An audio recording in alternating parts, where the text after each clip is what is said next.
kabarnya? Semoga kalian tetap sehat dan juga tetap semangat untuk belajar. Nah, pada kesempatan kali ini kita akan belajar mengenai paragraf dan juga gagasan pokok. Kita akan mengingat kembali apa itu paragraf dan juga apa itu gagasan pokok. Oke, kita langsung saja masuk ke materi. Yang pertama, pengertian paragraf dan juga gagasan pokok. Nah, paragraf itu adalah sebuah kumpulan kalimat yang biasanya mempunyai satu ide pokok atau gagasan pokok. Kumpulan kalimat yang saling berhubungan dan membentuk sebuah ide atau gagasan baru. Nah, Pak Edwin contohkan di situ ada 5 garis. 5 garis itu bisa dikatakan adalah kalimat. Nah, kumpulan dari kalimat-kalimat tersebut itu dinamakan paragraf. Nah, paragraf itu mempunyai gagasan pokok. Apa itu gagasan pokok? Gagasan pokok adalah gagasan yang mendasari atau menjadi dasar pengembangan sebuah paragraf.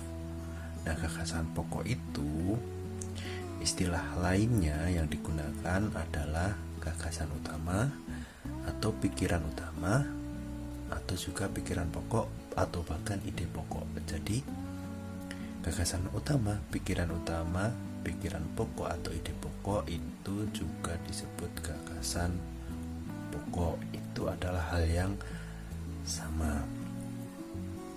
Nah, selanjutnya gagasan pokok adalah gagasan atau ide yang menjadi dasar pengembangan sebuah paragraf.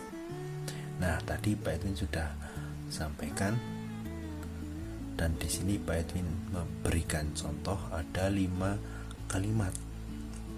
Nah, gagasan pokok ini biasanya ada di satu kalimat. Nah, satu kalimat itu dinamakan kalimat utama atau bisa disebut juga kalimat pokok. Nah, sekarang kita akan belajar bagaimana cara menentukan gagasan pokok. Kalian dapat membuka buku paket kalian halaman 8. Di situ ada 2 cara untuk menentukan gagasan pokok. Yang pertama adalah membaca kalimat demi kalimat di dalam paragraf dengan cermat dan pahami pula apa yang sedang dibahas. Jadi kalian harus memahami apa yang sedang dibahas di dalam paragraf tersebut. Yang kedua, temukan kalimat utama.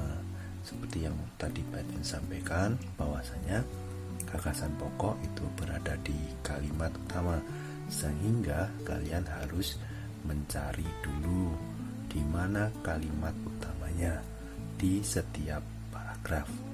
Kalau kalian sudah menemukan kalimat utama di setiap paragraf, maka kalian akan mendapatkan atau dengan mudah menemukan gagasan pokok. Nah, gagasan pokok itu berada di beberapa tempat, itu ada 4. Yang pertama, gagasan pokok di awal paragraf. Nah, gagasan pokok yang berada di awal paragraf itu biasanya berada di kalimat pertama. Seperti gambar di bawah ini, Pak Edwin kasih contoh ada 5 kalimat dan kalimat utamanya ada di awal paragraf atau kalimat pertama. Yang kedua, gagasan pokok berada di akhir paragraf. Nah, ini Pak Edwin berikan contoh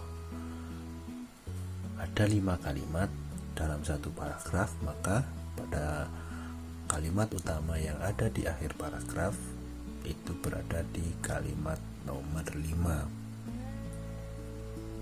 Yang ketiga, gagasan pokok berada di awal dan di akhir paragraf.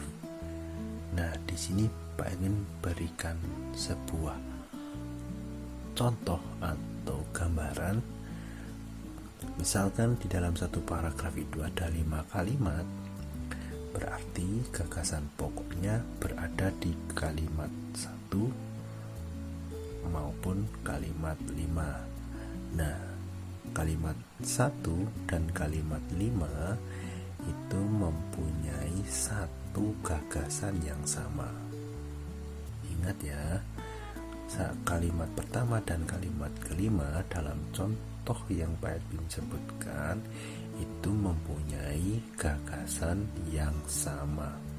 Jika kalimat pertama itu membahas tentang pisang, maka di kalimat kelima juga akan membahas tentang pisang.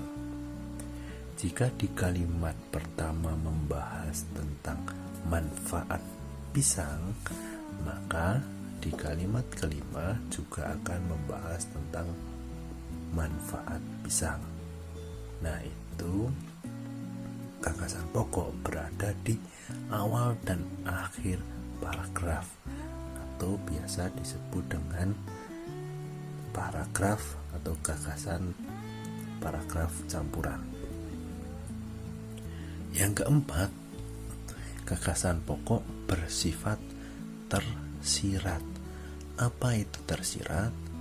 Bahwasanya gagasan pokok itu ada di seluruh kalimat.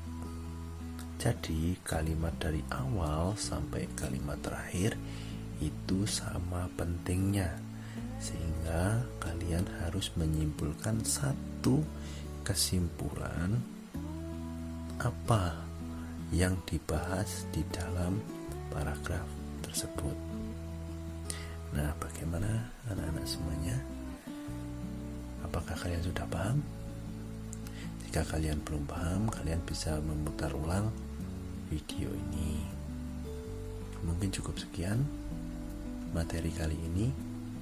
Pak Edwin akhiri. Wassalamualaikum warahmatullahi wabarakatuh.